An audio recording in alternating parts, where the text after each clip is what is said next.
क्योंकि दिल्ली में जब हमने 2015 में काम करना शुरू किया था तो वहां स्क्रैच से शुरू किया था।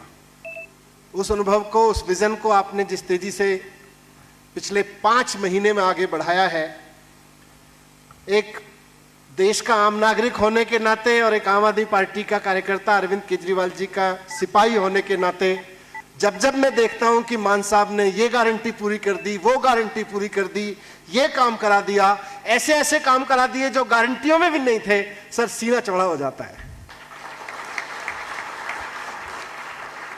और सर इतना चौड़ा हो जाता है कि कोई फिर कह नहीं सकता है 56 इंच वाले हैं। 56 इंच से कहीं ज्यादा बढ़ जाता है सर। तो मैं सर बहुत मान सम्मान के साथ में आपको ये बात कहना चाहता हूं कि ये कुनबा बहुत तेजी से बढ़ा है। मंच पर हमारे साथी उपस्थित हैं भाई संदीप पाठक जी, डॉक्टर संदीप पाठक, जो हमारे और आपके तरह बहुत सारे साथियों की तरह अपने माँ बाप के उस सपने को साकार कर रहे थे कि बच्चा अच्छा पढ़ ले, अच्छे से पढ़ लिख ले तो आईआईटी में जाएगा। ये आईआईटी में तो गए, आईआईटी में पढ़ाने के लिए भी चले गए,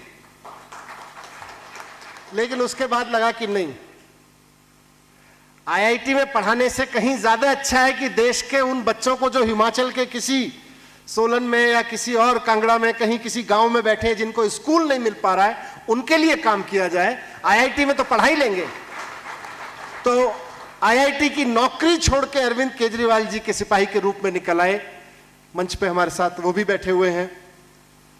जब मैं बहुत पहले 2012 में शिमला आता था, जब सोचते थे कि आम आदमी पार्टी को कभी हिमाचल में जगह देंगे, आज तो कुर्सियां ही कुर्सियां हैं और हॉल ही हॉल हैं इससे, लेकिन जिस समय एक कुर्सी पे बैठने लायक आदमी नहीं होता होगा, उस समय से पार्टी के साथ बहुत सारे लोग यहां बैठे हैं। आज सुबह से मैं मिल रहा हूं, लेकिन 2 साथी हमारे महत्वपूर्ण मंच पे बैठे हैं, सुरजीत ठाकुर जी जो वर्तमान में अध्यक्ष हैं और राकेश आस्था जी जो लोकसभा इंचार्ज हैं, साथ साथ यहां बैठे सभी भाइयों बहनों। आज आपकी पार्टी आम आदमी पार्टी, जैसा मान साहब ने कहा, देश में सबसे तेजी से बढ़ती हुई पार्टी है। सिर्फ हिमाचल में ही नहीं है, ऐसा नहीं है, पर हिमाचल के गति को देख के गर्व हो रहा है, लेकिन देश भर में बढ़ रही है। 2012 में स्थापित हुई, 2013 में पहली सरकार बनी, 2015 में दोबारा सरकार बन गई, आते आते आज आपके पास में 2 राज्यों में सरकार है और बहुत शानदार गर्व करने वाली सरकार है। आज आपके पास में गोवा में एमएलएज हैं। आज आपके पास में, मैं सोच रहा था अभी कौन कौन से राज्यों में हम बढ़ गए। कई राज्य ऐसे हैं जहां पे कर्नाटक से लेके चंडीगढ़ में है, कर्नाटक में है, आपके मध्य प्रदेश में अभी एक मेयर आपके पास में है, यूपी, गुजरात, असम, इन सब में पार्षद आपके लगातार जीतते जा रहे हैं नगर निगम के उसमें। तो बहुत तेजी से आप लोग बढ़ रहे हैं, बहुत तेजी से पूरी पार्टी बढ़ रही है। मैं उसके लिए भी सबको बहुत बधाई देके आज के मूल विषय पर आता हूं, जो जिसका निर्देश मुझको और भाई भगवंत मान जी को देके अरविंद केजरीवाल जी ने यहां भेजा है। बहुत बार मैं भी आया, पिछली बार भी शिक्षा पे बात की, हिमाचल के अलग अलग कोने में अरविंद केजरीवाल जी भी गए, मैं भी गया, मान साहब भी बहुत जगह गए, अपने अपने कार्यकर्ता हर जगह से आते हैं। हर जगह से एक सवाल सुनने को मिलता है और आज उस सवाल की को 5-6 लोगों ने जो बोला उसमें भी निकल के आई कि साहब हिमाचल में एजुकेशन पे काम करोगे क्या? हिमाचल में एजुकेशन पे काम हो सकता है क्या?